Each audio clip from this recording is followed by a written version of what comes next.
Bonjour Séverine Mana, bonjour Eric Mena, bonjour Rémi Philippot. Rémi et Séverine, vous êtes avocats et vous avez intenté une procédure en référé liberté au Conseil d'État qui s'est traduite par une décision négative. Euh, et, euh, et vous allez nous en parler. Et Eric Mena, vous êtes médecin. Et vous allez nous donner un peu vos réactions vis-à-vis de vos patients, puisque vous n'avez pas vu tous les patients. Peut-être la première de mes questions, c'est quand on a une décision de cet acabit, peut-être Séverine, vous pourriez nous parler de cette procédure et de la réaction des plaignants, on va dire. Parce que derrière toute décision de justice ou tout acte en justice, il y a quand même des patients, il y a des gens qui sont inquiets aujourd'hui. Je pense que c'est important de prendre, que vous nous donniez leur point de vue aujourd'hui. Alors oui, cette procédure a été concernée en fait le port du masque par les enfants de 6 à 10 ans. C'est une procédure en fait pour laquelle on a été sollicité parce qu'il y a énormément de parents qui étaient très très inquiets et qui voyaient, alors elle a été lancée en fait en amont. On n'avait pas encore eu le temps de voir les effets délétères en fait de ce port du masque, mais il y avait déjà des parents qui savaient que ça n'allait pas aller parce que dans la procédure, nous avions des parents d'enfants avec des difficultés particulières également. Pas seulement en fait des enfants qui n'avaient pas de difficultés, mais d'autres qui pouvaient être autistes ou avec des troubles de l'apprentissage. Donc on a vu en fait quelque chose de très émotionnel, un besoin de la part de ces parents d'aller en justice, de trouver des solutions parce qu'il y avait également une incompréhension. Une incompréhension parce que depuis 6 mois, les enfants de cet âge-là étaient relativement épargnés par toutes ces mesures et que tout à coup, aujourd'hui, on leur imposait ça. Il y avait vraiment, je pense que c'est le sentiment qui ressortait, c'était l'incompréhension. Ensuite, aujourd'hui, avec quasiment un mois de recul, c'est la colère. D'accord. Et voilà.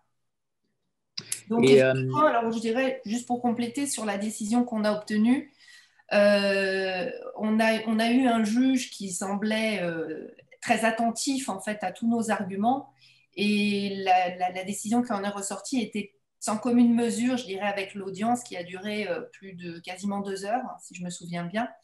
Et ce qu'on a eu, en fait, c'était un refus de suspendre cette obligation de port du masque pour les enfants avec deux maigres exceptions.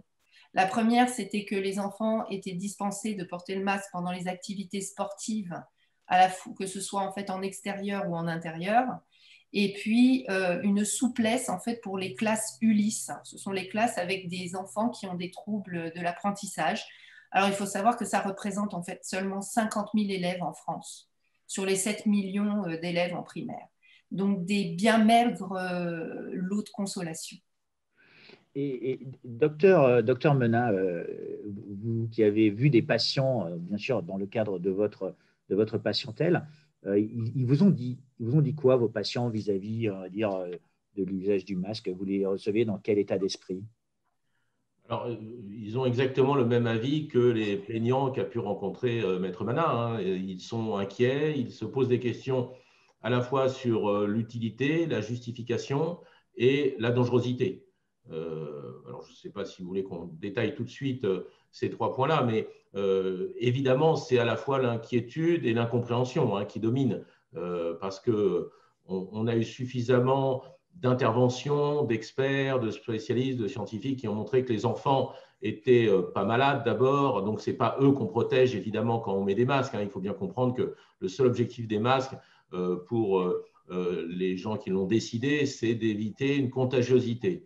Bon. Mais on a eu aussi beaucoup d'études qui laissent penser que les enfants sont peu contagieux. Donc, qu'est-ce qu'on a apporté comme bénéfice? Je crois qu'il est très, très important de se rappeler qu'un masque, c'est un acte médical. C'est un traitement préventif au même titre qu'un vaccin. Donc, tout acte médical, tout acte préventif doit être basé sur de la science, premièrement, et deuxièmement, sur un choix qu'on appelle la balance bénéfice-risque. Donc, quand vous obligez des enfants de 6 ans à porter un masque, il faut estimer, évaluer les bénéfices et estimer, évaluer les risques. Et je crois que c'est sur cette balance bénéfice-risque que se cristallisent toutes les inquiétudes, toutes les interrogations, et je dirais même tous les scandales qui suivront, parce que je pense qu'on a fait beaucoup de mal aux enfants. Faire comprendre à un enfant de 6 ans, 7 ans, 8 ans qu'il doit porter un masque toute la journée, c'est quand même très anxiogène. Alors, certains diront que ça les amuse de faire comme papa-maman, mais ça dure 1 heure hein, pour les amuser. Après, sincèrement, c'est anxiogène. Et puis ensuite, surtout, est-ce que c'était dangereux pour eux? Dangereux physiquement?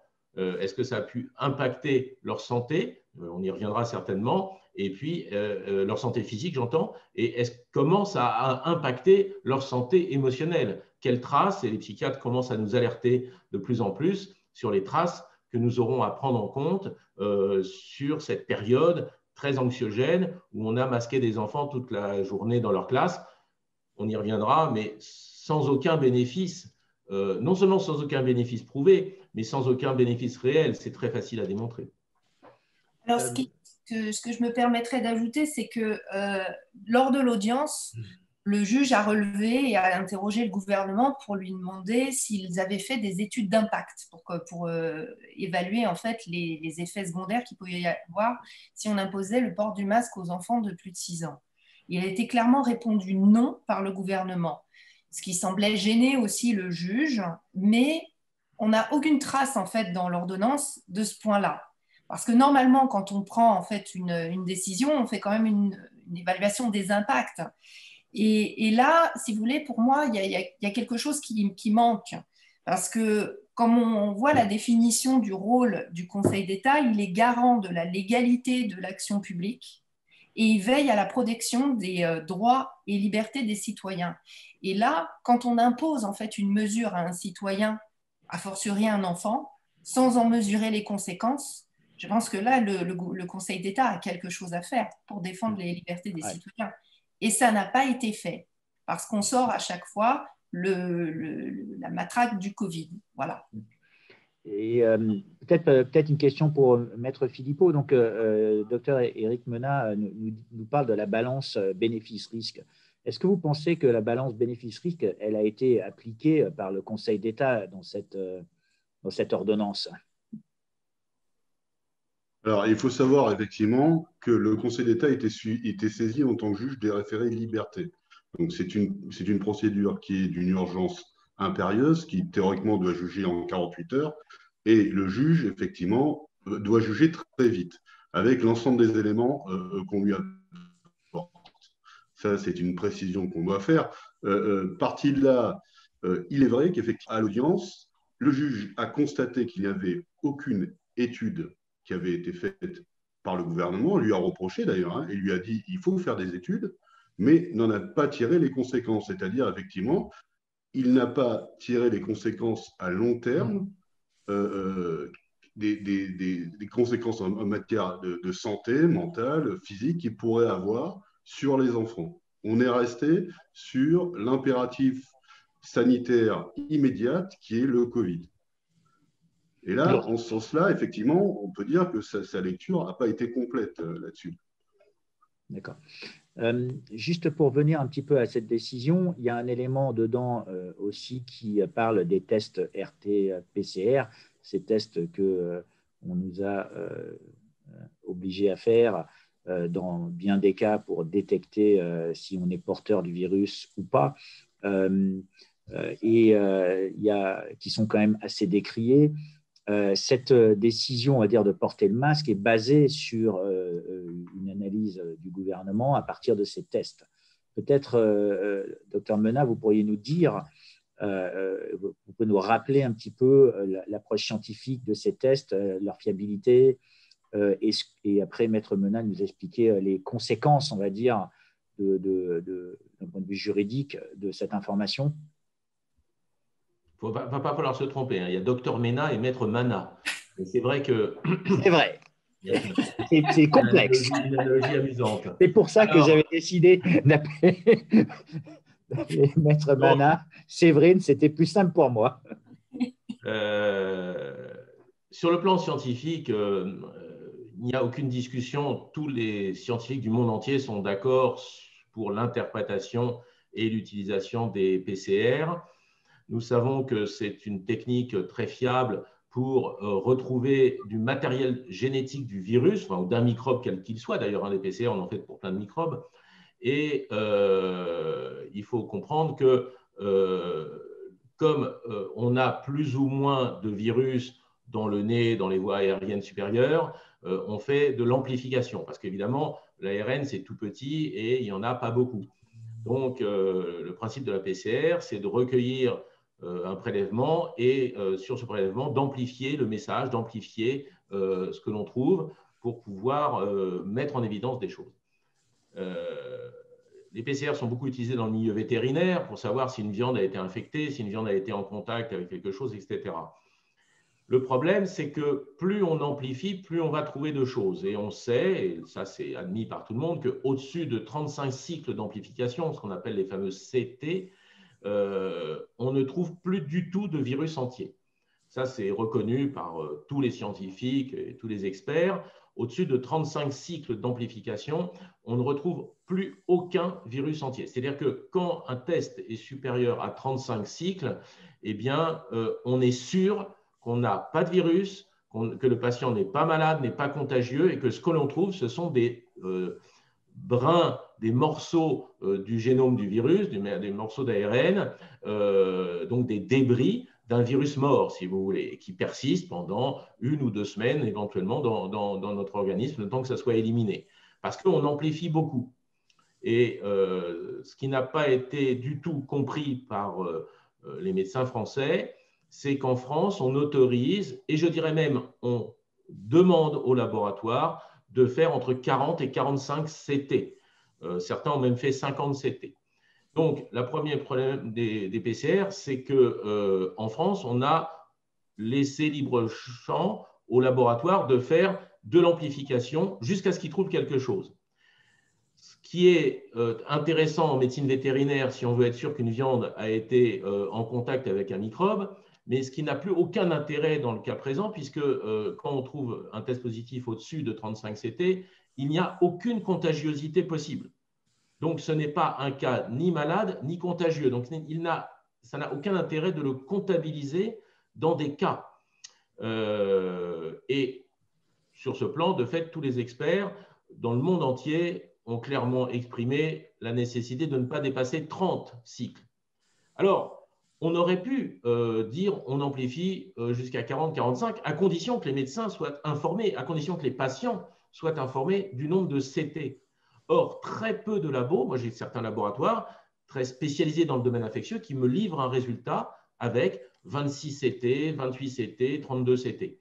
Mais la majorité des tests qui ont été réalisés en France ont été rendus, le résultat a été rendu sans la précision des CT. Ce qui veut dire que quelqu'un qui était positif était peut-être positif à 15 ou 18 CT, ce qui veut dire qu'il est malade, contagieux, mais il était peut-être positif à 40 CT, ce qui veut dire qu'il n'est ni malade ni contagieux.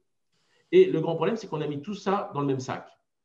Et ce qui me surprend le plus, c'est que personne ne s'étonne, par exemple, que la France est aujourd'hui, alors je n'ai pas regardé les chiffres hier, mais jusqu'à plus de 2,5 millions, je crois 2,8 millions de cas, alors que l'Allemagne doit être à 600 000. Pourquoi? Parce que l'Allemagne n'a pas fait d'amplification au-delà de 30 CT. Et on sait que si on voulait réellement dépister le nombre de malades et le risque de contagion, il ne fallait surtout pas dépasser les 30 CT. Donc, nous sommes face à un test qui, sur le papier, est tout à fait fiable, mais qu'on a rendu pas du tout interprétable, ce qu'on appelle, nous, des faux positifs. C'est-à-dire qu'il y a beaucoup de patients, beaucoup de gens qui ont été testés positifs alors qu'ils n'avaient ni la maladie, ni le risque contagieux. Et donc, forcément, prendre des décisions politiques, économiques, juridiques sur un test qui donne autant de faux positifs me paraît plus qu'aléatoire, si vous voulez. Et franchement, cette différence, je ne comprends pas qu'aucun journaliste ne mette le doigt sur le fait pourquoi la France a 4 à 5 fois plus de cas que l'Allemagne. C'est juste impossible. La seule réponse, c'est on a fait beaucoup de tests qui ne servent à rien, qui créent des faux positifs, et on a donc environ, on dit, entre 70 et 80% de faux positifs dans nos tests. Ce que vous êtes en train de dire, quelque part, c'est un petit peu comme les limites de vitesse sur les autoroutes allemandes et les autoroutes françaises, où en France, on détecte beaucoup plus de conducteurs qui vont plus que 130 km/h, alors qu'en Allemagne, sur certaines portions, la vitesse est libre. Donc, en fait, il y a une forme de différence de mesure. Maître Mana, est-ce que, en fait, quand à la lumière de ce que vient de nous dire le docteur Mena, est-ce que le Conseil d'État a pris dans son ordonnance la mesure de cette information? Non, absolument pas. On a fait effectivement tout ce développement-là, à la fois sur le plan scientifique et sur le plan juridique. Et le Conseil d'État, en fait, s'est caché derrière le fameux avis de la Société française de microbiologie, en disant que dans cet avis, la Société française de microbiologie avait fixé pour certains tests des seuils CT maximaux. Et à partir de là, le Conseil d'État a estimé qu'il n'y avait pas de problème. Or, c'est bien joli de fixer en fait un avis, mais la question, c'est de savoir est-ce qu'il a été respecté. Et ça, comme toujours ce même avis n'oblige pas les laboratoires à transmettre sur le compte-rendu le nombre de CT, du coup, la question reste entière. Ça reste complètement obscur. Et il y a un point, en fait, alors je vais faire une petite pointe d'international parce que c'est intéressant. Le Bénin, par exemple, est un pays donc, pour aller dans ce pays, en principe, de manière générale, vous devez arriver avec un test, la preuve d'un test PCR effectué 72 heures avant. Au Bénin, on vous dit, écoutez, non, nous, on n'accepte pas les PCR, en fait, les tests PCR qui sont faits en Europe.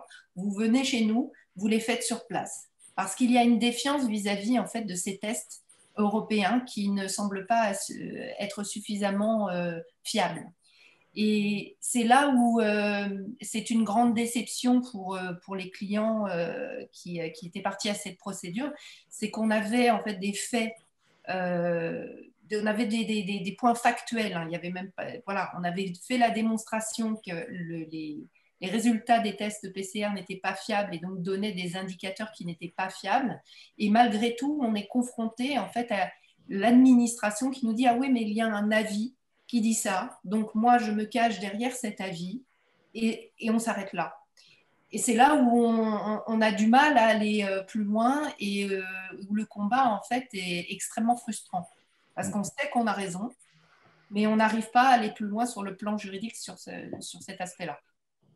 Et Maître Philippot, en fait, c'est quoi les conséquences que le Conseil d'État ne prenne pas en considération cet élément? C'est, d'après vous, c'est involontaire de pas vous. Est-ce que c'est ne pas vouloir comprendre ou est-ce que c'est prendre une mesure qui est incomplète en état d'urgence? Alors, c'est vrai que cette question des tests PCR, elle n'est pas prise directement par le Conseil d'État, elle est prise au regard de la question qu'on lui pose, qui était les masques pour les enfants de 6 à 10 ans. Hein. Donc, c'est immédiat. Mais effectivement, c'est une question qui est récurrente. À chaque fois qu'on a fait un recours contre le masque, on nous a dit, bah, attendez, la situation sanitaire est grave, elle est sur la base des tests PCR, du nombre d'entrées, etc., du nombre de morts, etc. Et donc ça, effectivement, c'est un postulat qui est retenu par le juge hein, pour fixer effectivement sa décision et pour fixer le fait qu'on est dans une urgence sanitaire qui justifie des restrictions de liberté. Donc ça, c'est un point central. Cela étant, effectivement, le Conseil d'État, dans son rôle de référé liberté, c'est un juge de l'évidence. Et donc, ce n'est pas aussi un scientifique. D'accord? Donc lui, effectivement, il va prendre les informations qu'on lui propose, nous et le ministre de la Santé, et va dire, d'accord, il y a deux versions de l'histoire, si vous voulez. Et donc, moi, comme il y a deux versions de l'histoire, je ne vais pas trancher en l'état. Et donc là, on reste frustré parce que finalement, il ne peut pas trancher et il ne tranche pas au niveau du référé liberté. Bon. Est-ce que le Conseil d'État, en fait, justement, après avoir fait toutes ces démonstrations, notamment sur d'autres procédures dans lesquelles on a parlé du taux d'occupation des lits de réanimation, où on démontrait également par A plus B que les chiffres étaient faux, à la fin, on a bien senti que la démonstration faisait sens, mais il dit, mais de toute façon, la situation, elle est plus grave et elle s'est aggravée. Donc oui, effectivement, si on passe de 2 à 3, ça s'aggrave. Donc voilà, ils ne veulent pas non plus, à ce stade, en fait, mettre les mains dans le cambouis, même si ça paraît, même si l'évidence est là. Peut-être pour revenir un petit peu sur les patients, Dr Mena, on parle beaucoup en ce moment du vaccin. Donc, si les CT sont aussi utilisés, enfin les tests RT-PCR sont aussi utilisés pour détecter des patients peut-être qui ont une présence de virus, mais qui, d'après vous, ne sont pas malades, ou d'après, on va dire, la position scientifique, le vaccin fait quand même bien peur aux gens. Est-ce que dans le cadre de votre patientèle, vous avez des questions à ce sujet-là, puisqu'on va peut-être se retrouver dans la même situation si vous faites une action, on va dire, contre l'obligation vaccinale ou sans remettre en cause, on va dire, la qualité du vaccin. Est-ce que vous avez des questions où on pourrait se ramener à cette idée que le Conseil d'État, ne considérant pas le seuil de cycle ou l'amplification dans le cadre de ces tests, prend une décision qui pourrait paraître aberrante quelque part ou obscure?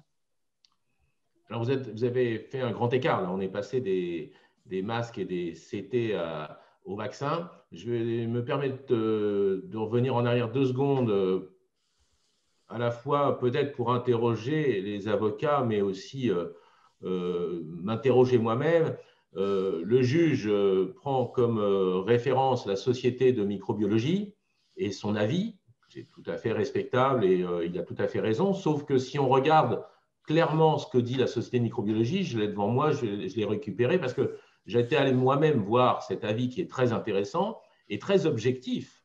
Et il est dit, si la valeur de CT est inférieure à 33, la présence d'ARN détecté est compatible avec une expression virale significative, ce qui veut dire pour le profane, le patient est contagieux. Et d'ailleurs, ça ne veut pas dire, vous remarquerez qu'il est malade, bien entendu. Si la valeur, et je lis clairement l'avis de la Société de microbiologie, si la valeur de CT est supérieure à 33, la présence d'ARN viral est compatible avec une expression virale modérée, voire très faible. Sous-entendu, il n'est pas contagieux.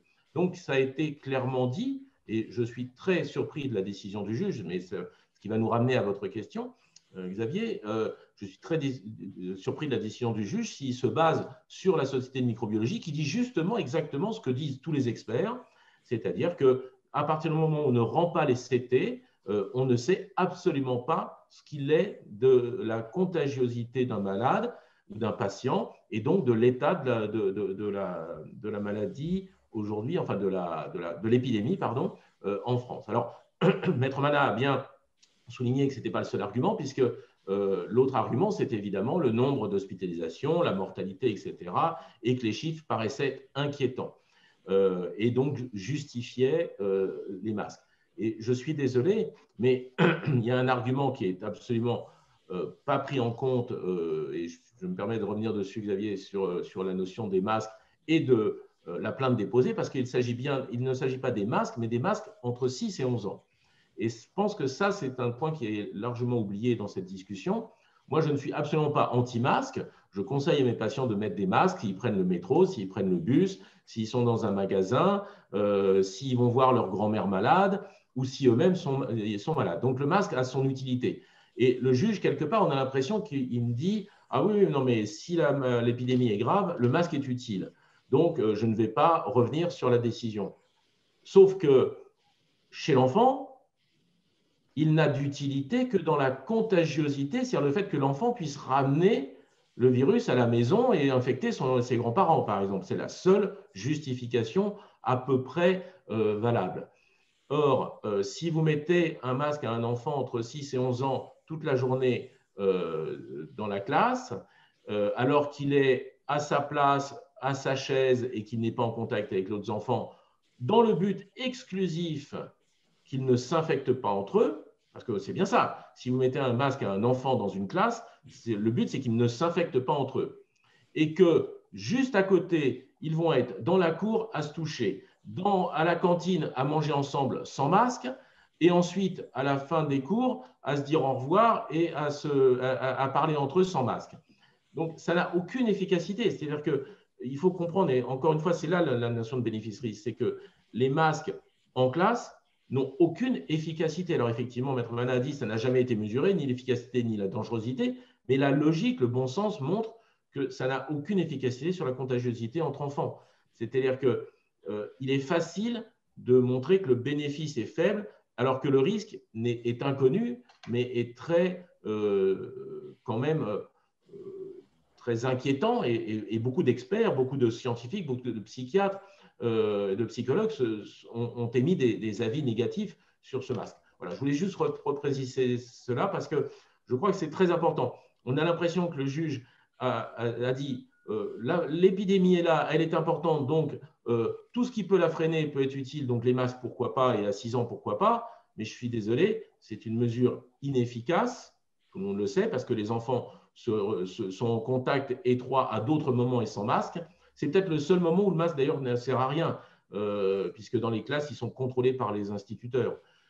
Et donc, c'est bien dommage que cet argument et ces éléments n'aient pas été pris en compte et qu'on ait fait un jugement très global. Et ça va nous amener après à parler de la suite et de la vaccination. Juste un point, Dr Mena, sur l'avis de la Société française de microbiologie dont vous nous avez parlé, c'est bien un avis sur lequel, donc c'est un avis qui écrit, me semble-t-il, qu'on laisse quand même le choix aux biologistes, donc au laboratoire.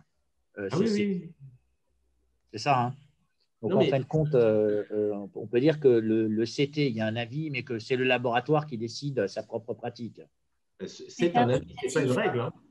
C'est indicatif. Et c'est pour ça qu'on avait demandé en fait, au Conseil d'État de rendre l'affichage en fait, du seuil CT sur le compte-rendu. C'est quand même un élément important pour déterminer la valeur du test. Et le Conseil d'État a dit non, ce n'est pas utile. Voilà. Ce qui veut dire que, quelque part, les jeunes, les enfants et les parents restent sur leur faim et leur frustration, on va dire. Oui. Et ça a même amplifié un peu leur colère. Donc, j'imagine. Oui, c'est-à-dire complètement. La colère est encore pire en fait qu'auparavant. Le résultat a été extrêmement décevant.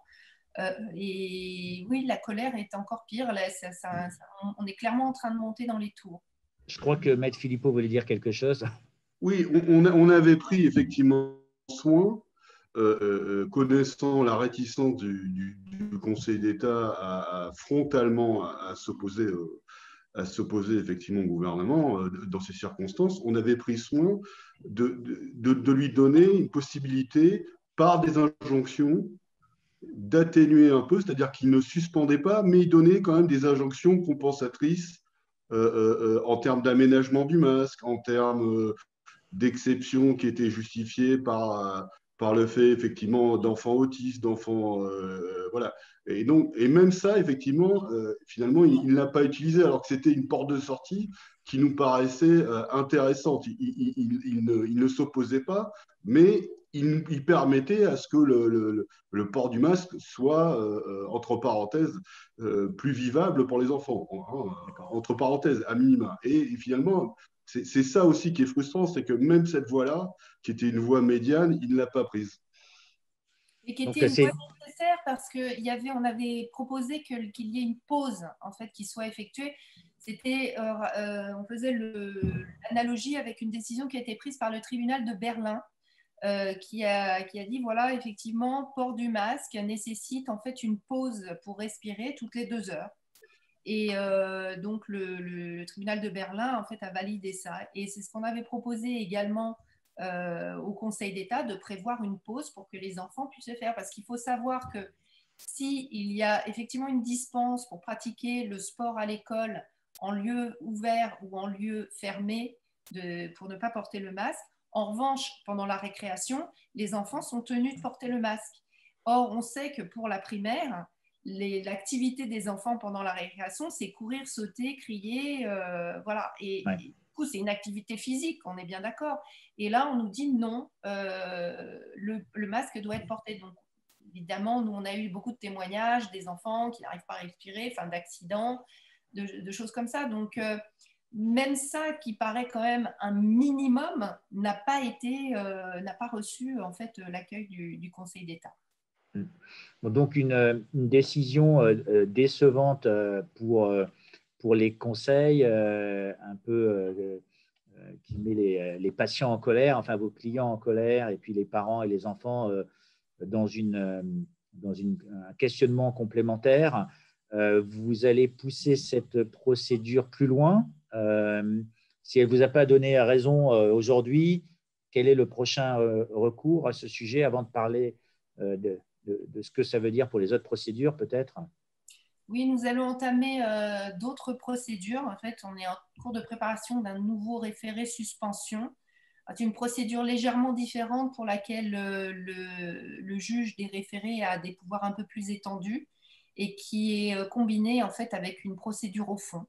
Donc là où on va avoir un petit peu plus de détails, parce que on veut continuer là-dessus parce que on a entendu en fait en audience des raisonnements de la part en fait des différents représentants des ministres qui ne sont pas acceptables en fait à ce niveau-là.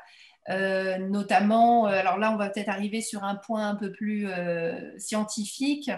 Lors de l'audience, on a évoqué le problème d'hypercapnie et d'hypoxie sur les masques.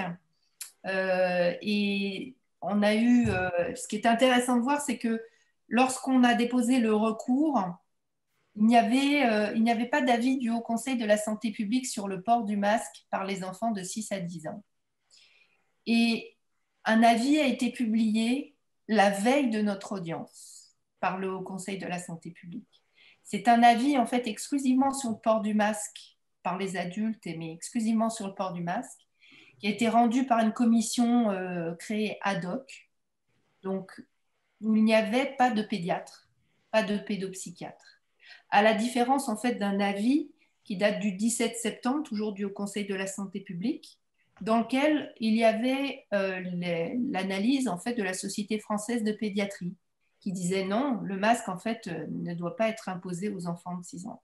Et lors de l'audience, le gouvernement, par une pirouette, nous a dit ah, mais de toute façon, l'avis du 17 septembre n'est plus valable. Il n'y a plus que l'avis en fait sur le port du masque qui le valide.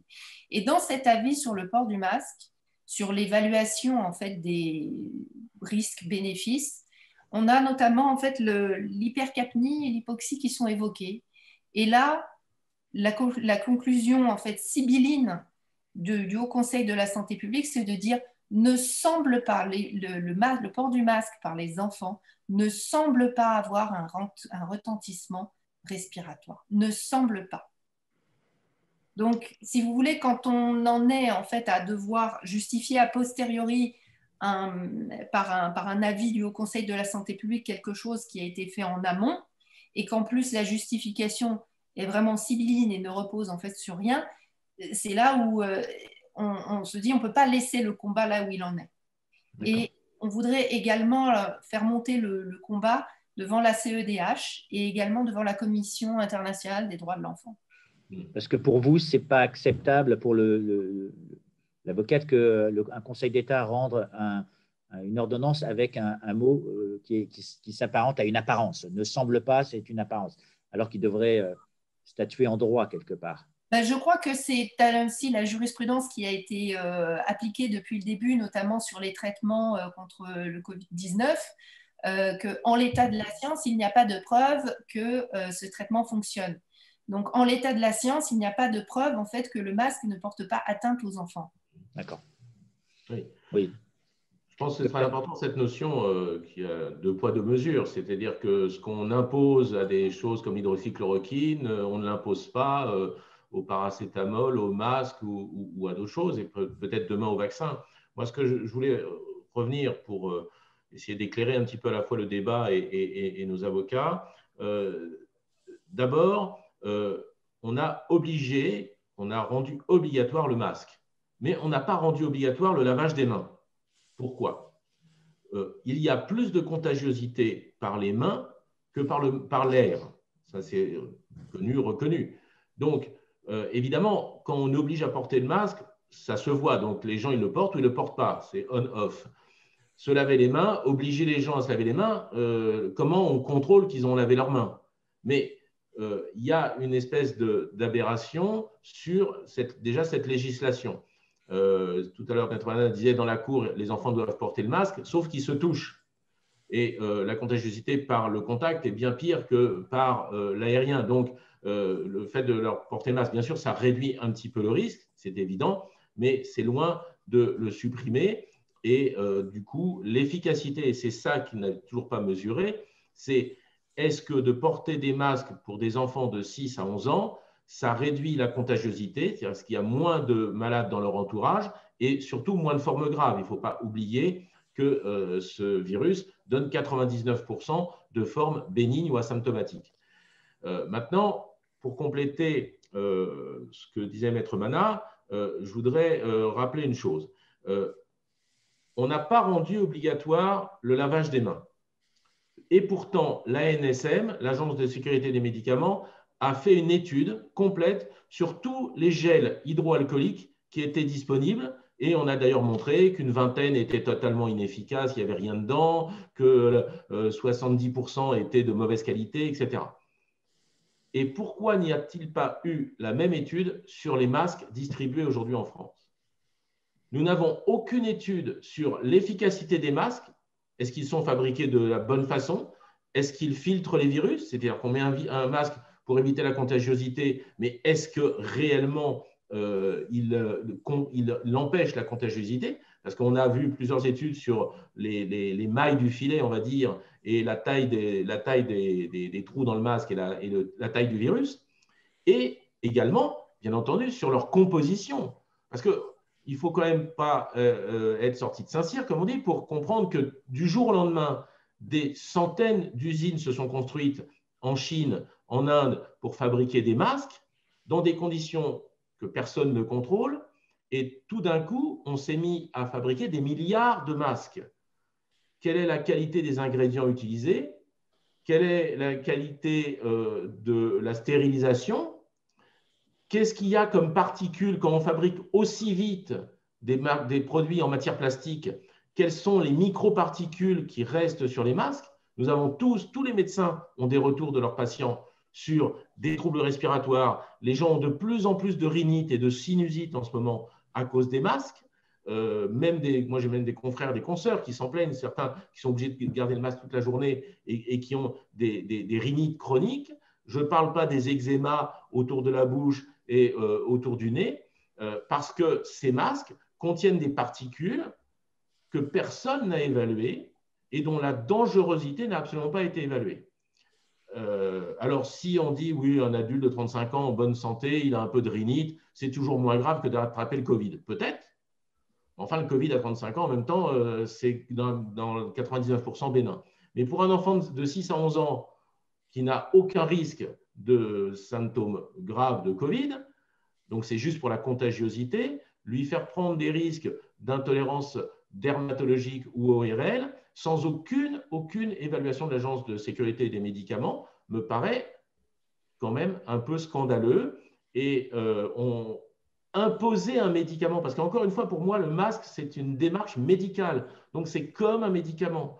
Imposer un médicament dont la toxicité n'a pas été évaluée, c'est quand même la première fois qu'on voit ça en France.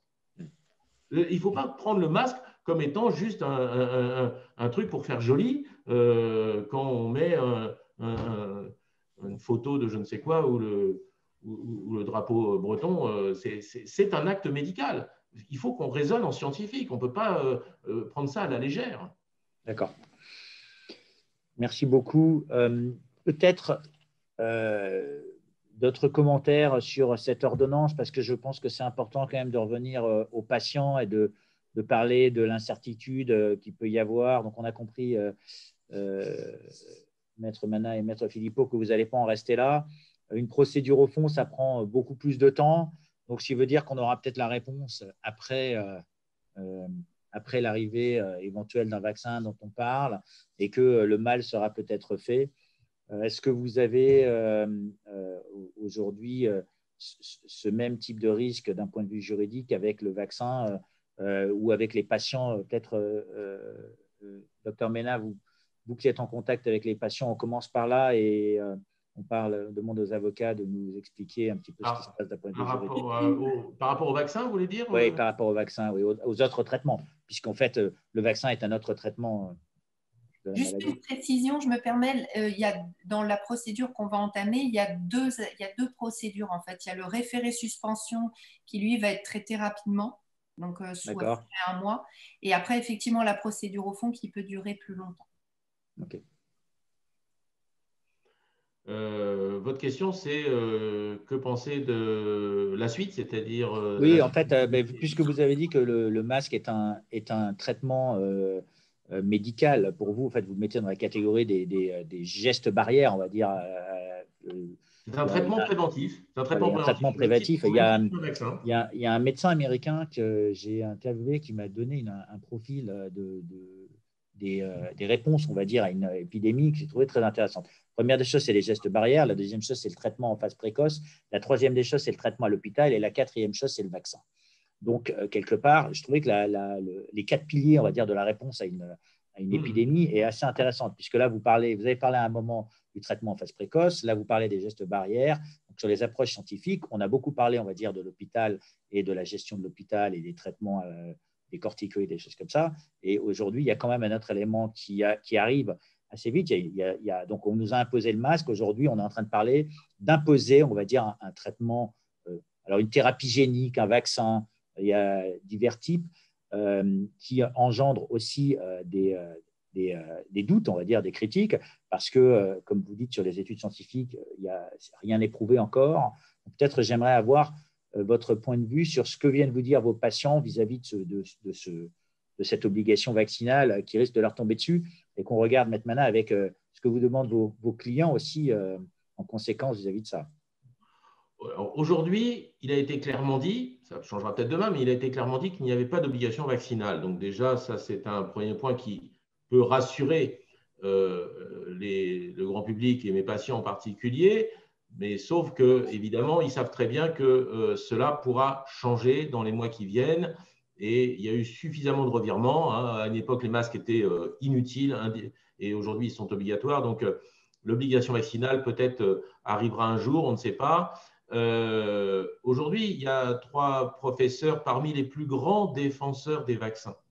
Parce qu'on dit toujours, dès qu'on parle des vaccins et dès qu'on critique les vaccins, on est anti-vax. Non, on peut faire de la science et on peut parler quand même d'un médicament sans être contre.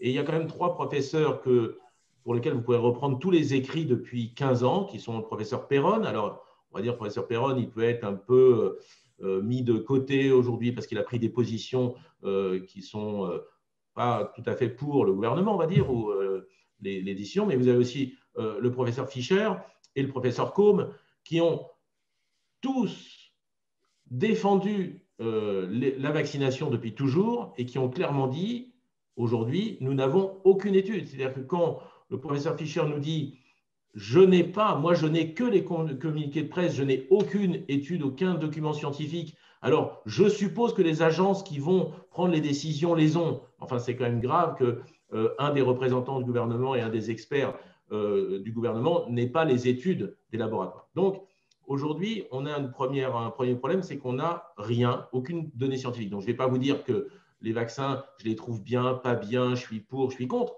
puisque nous n'avons aucune information sur leur efficacité. Je vous rappelle que les chiffres qu'on nous a donnés, c'est un communiqué de presse, ce n'est pas des études, et sur leur sécurité. Tout le monde, là encore, tous les experts les plus reconnus et les plus pro-vaccins, il y a 1 an, nous ont dit pour faire un vaccin, il faut 2 ans. Et effectivement, la phase 3 dure normalement au moins 18 mois. Et là, on dit, oh là là, la phase 3, c'est formidable. En 4 mois, on sait déjà tout. Non, aucun médicament, aucun vaccin ne peut être sorti après 4 mois de phase 3. C'est impossible. Donc, on est tous surpris qu'aujourd'hui, on nous annonce une vaccination en janvier pour les EHPAD, en février pour les fragiles et en avril pour tout le monde, alors qu'on n'a toujours pas les éléments pour dire si le vaccin marche ou pas. Un autre problème qui est très important, que personne ne soulève en ce moment, quel vaccin? Parce qu'on a 2 vaccins qui sont à ARN messager, le vaccin de Moderna et de Pfizer, qui sont en tête en ce moment, Mais vous avez aussi les vaccins d'AstraZeneca, de Sanofi, qui sont des vaccins qui marchent sur d'autres mécanismes, qui n'ont pas encore, eux, donné leurs chiffres parce que peut-être qu'ils sont plus prudents ou peut-être qu'ils sont plus honnêtes ou peut-être qu'ils sont plus en retard, je ne sais pas, mais ils n'ont pas donné de chiffres. Mais aujourd'hui, on va commencer à se jeter sur un vaccin ARN messager sans savoir si le vaccin à virus atténué ou avec d'autres méthodes ne serait pas plus efficace et moins dangereux. Alors certains vont peut-être nous dire, oui, non mais là, c'est l'urgence, l'épidémie est en train d'avancer, vaccinons avec ce qu'on a et puis on verra bien demain. Oui, sauf qu'en ce moment, l'épidémie recule. Alors peut-être que la précipitation avec laquelle on voit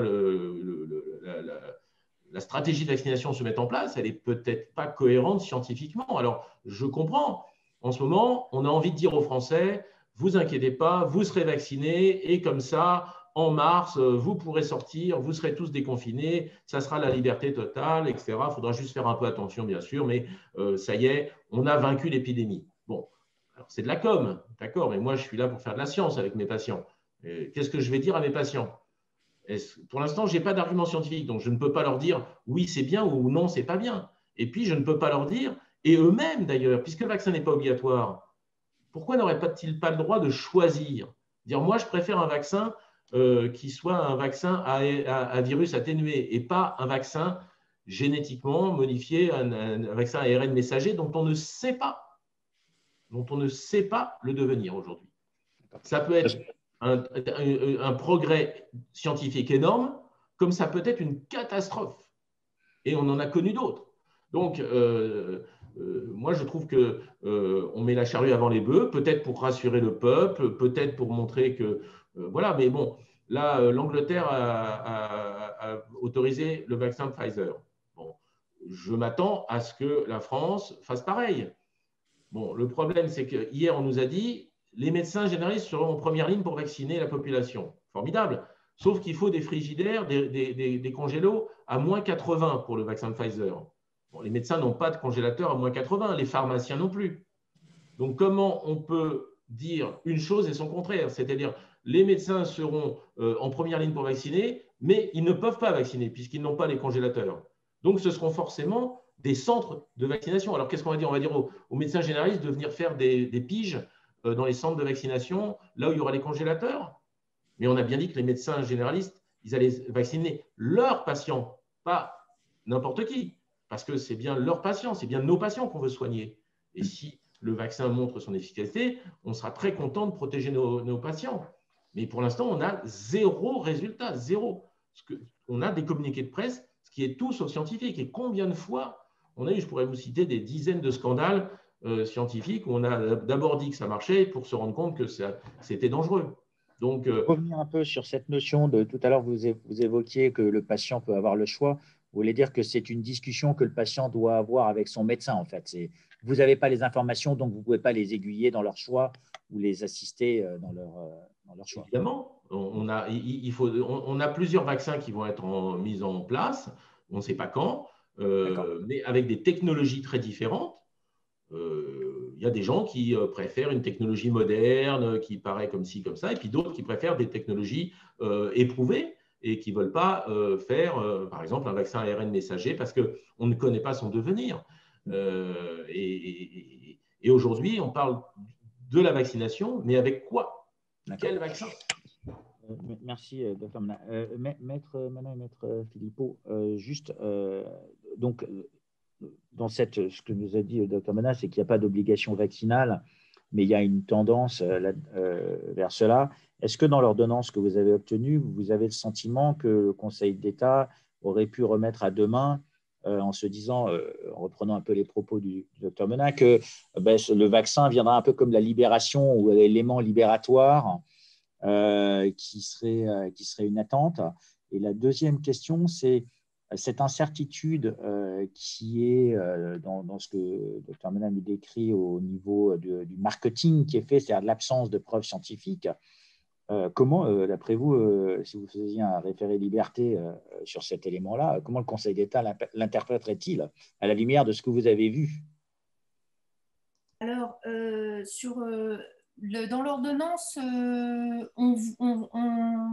ce qui est un petit peu, enfin, ce qui va dans ce sens d'avoir l'effet libératoire du vaccin, c'est que on n'a pas de fin, en fait, il n'y a pas de terme à cette obligation de port du masque.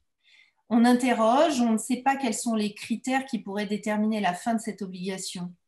C'est-à-dire que là, elle est mise en place de manière presque perpétuelle, en fait. C'est ça qui est gênant et c'est ça qui fait qu'on voudrait continuer d'agir contre cette ordonnance, parce que les obligations perpétuelles en droit français, non. Et surtout, on est encore une fois sur l'histoire, le principe qui a pourtant été validé par le Conseil d'État en l'état de la science. Et en l'état de la science, alors que ce soit pour le port du masque et ses effets secondaires ou pour le vaccin, on n'a pas de preuves. Et du coup, c'est là où, si vous voulez, il y a un peu quelque chose qui n'est plus juridiquement correct, c'est-à-dire qu'on va obliger des personnes à faire quelque chose en ne connaissant pas les effets de cette mesure qu'on leur impose. Et c'est là où le principe d'obliger quelqu'un à faire une chose dont on ne connaît pas les conséquences, du point de vue juridique, il y a quand même un problème de bénéfice-risque, voilà, il y a quelque chose qui ne fonctionne pas. Une forme de rupture d'égalité, on va dire, entre aujourd'hui et demain, dû à cette incertitude. Plus qu'au-delà de la rupture d'égalité, on force les gens à faire quelque chose qui peut être grave pour eux. Et on ne leur laisse pas le choix. On est vraiment sur l'essence même de la liberté de choix. Et puis, votre deuxième question, parce que je suis partie un petit peu dans mes explications. Sur le fait que sur ces obligations vaccinales, est-ce que vous avez certains de vos clients qui vous demandent aujourd'hui justement d'agir et qui regardent, on va dire, en se disant peut-être que demain, on va nous faire vacciner en nous faisant valoir cette libération de certaines contraintes. Vous avez des procédures en cours, des clients qui vous interrogent à ce sujet? Oui, alors clairement, on est sollicité depuis très longtemps sur le vaccin, parce qu'il y a beaucoup de gens qui voyaient ça depuis plusieurs mois arriver gros comme une maison. Et effectivement, pour l'instant, il n'y a pas de texte sur lequel on peut s'appuyer pour faire une procédure, mais on regarde en fait de très près. Je sais qu'il y a beaucoup d'actions de collectifs en fait, qui sont mises en place pour justement alerter les députés, pour éviter en fait, d'entrer dans un système d'obligation. Cela étant, aujourd'hui, comme disait le docteur Ménard, oui, on nous a dit mardi soir que le vaccin ne serait pas obligatoire. Alors, effectivement, on est habitué à ce qu'il y ait des retournements absolument incroyables entre le masque c'est dangereux et le masque c'est obligatoire. On a mis à peine 6 mois.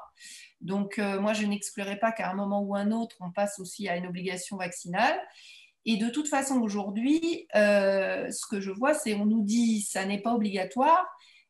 Certes, mais vous voyez, vous avez déjà vu que dans la presse, on fait état que dans de nombreux pays, vous ne pourrez pas faire ceci, vous ne pourrez pas faire cela. Je pense notamment à Qantas, la compagnie aérienne, qui dit, voilà, pour aller sur ma compagnie, il faudra vous faire vacciner. Donc, on peut la faire à l'envers. On peut dire, ça n'est pas obligatoire, mais pour faire tout un tas de choses, vous êtes obligé de l'avoir. Donc, on navigue vraiment dans un système en fait, sur lequel il va falloir être extrêmement alerte. Et il va falloir combattre en fait les moindres petites failles, parce que sinon on va vite se retrouver à non pas une obligation légale, mais une obligation de fait.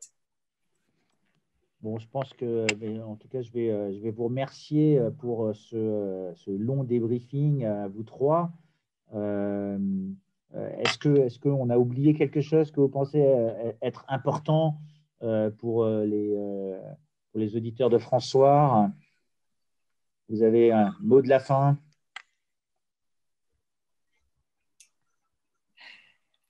Il se lance. Moi, j'ai un leitmotiv en ce moment, ne pas avoir peur. Voilà, bon, et reprendre sa vie en main. Mais bon, malheureusement, il y a des obligations, donc nos degrés de liberté sont limités, mais on peut rester libre dans sa tête et surtout libre de ne pas avoir peur, parce qu'en ce moment, l'épidémie est en train de reculer toute seule. Elle avait déjà reculé avant le confinement. Tous les chiffres chutent et ce n'est pas lié au confinement, on le sait. Ça avait commencé avant. c'est la fin du deuxième pic. Peut-être il y en aura un troisième en janvier, février, mars, on verra bien, ce qui va justifier un peu plus la folie vaccinale. Mais une chose est sûre, c'est que petit à petit, le deuxième pic, c'était avec un virus qui avait muté et qui était bien moins dangereux, bien plus bénin. On a eu beaucoup moins de cas graves avec ce deuxième pic. Et il est probable que s'il devait y avoir un troisième pic un jour, ça soit avec un virus encore moins grave, c'est-à-dire qu'il devient un gros rhume. Et je pense qu'il faut vraiment commencer par ne pas avoir peur. Alors par contre, les gens qui sont fragiles doivent prendre des précautions, mais 99% des gens font une maladie bénigne. Donc, je crois que vraiment, il faut lutter contre la peur qui risque de nous faire beaucoup de bêtises sinon. Écoutez, donc un peu de nuance et pas de peur. Il faut éviter la colère de vos clients, Maître Mana, Maître Philippot, parce que… Moi, je voulais… Voilà, il faut être optimiste.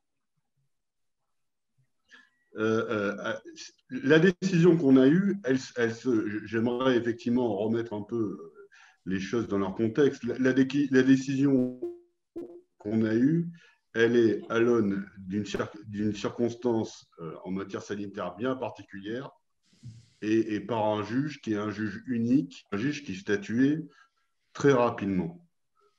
Ça ne veut pas dire qu'effectivement, en saisissant le Conseil d'État sur le fond, en saisissant le Conseil d'État dans une période qui sera peut-être moins tendue sanitairement, on n'obtienne pas des meilleurs résultats sur le masque et sur le reste. Et que la préoccupation des libertés publiques, même dans un cadre d'urgence, elle doit rester toujours constante. Ça, c'est important. Et effectivement, on ne doit pas s'arrêter à quelques contre-performances, quelques échecs sur des procédures qui sont particulières. Il faut continuer chaque jour son travail pour faire avancer les choses.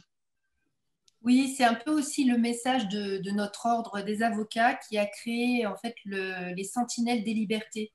La question, il y avait un webinaire en fait, il y a quelques jours sur la question l'avocat est-il le dernier garant de l'état de droit? Et c'est vrai qu'il faut continuer chaque jour le combat pour ne rien laisser passer parce que sinon c'est un petit peu l'effet Clapet. Je crois qu'il y avait notre confrère Patrice Spinozzi qui s'exprimait là-dessus il y a quelques jours et qui disait quelque chose de juste, c'est qu'à chaque fois qu'on grignote une liberté publique, même si on revient en arrière, il reste toujours quelque chose. Donc, c'est notre travail de rester constant et de continuer, tant que la mesure liberticide est là, d'essayer de la combattre. Et ça, c'est un très, très bon mot de la fin. En fait, si jamais je transfère ça aux patients, c'est quand même triste que pour eux, le mot de la fin, ça aurait été que pendant quelques mois, ils ont eu cette obligation dont on n'a pas mesuré, on va dire, les conséquences immédiates. On en verra peut-être les conséquences que dans le futur. Ça fera l'objet d'un des prochains débriefings que je vais faire avec des spécialistes justement de ce genre de choses, des psychiatres et psychologues qui vont évaluer, que je fais en fin de journée. Voilà, donc je l'annonce. Et je ne tiens à vous remercier d'avoir pris le temps de votre journée chargée, je le sais, de nous parler de cette ordonnance. J'aime bien le côté optimisme et l'absence de peur et le mot de la fin du Conseil de l'ordre. Et je vous en remercie. Je vous souhaite donc une très bonne journée. Merci Xavier. Merci. Au revoir. Au revoir à tous.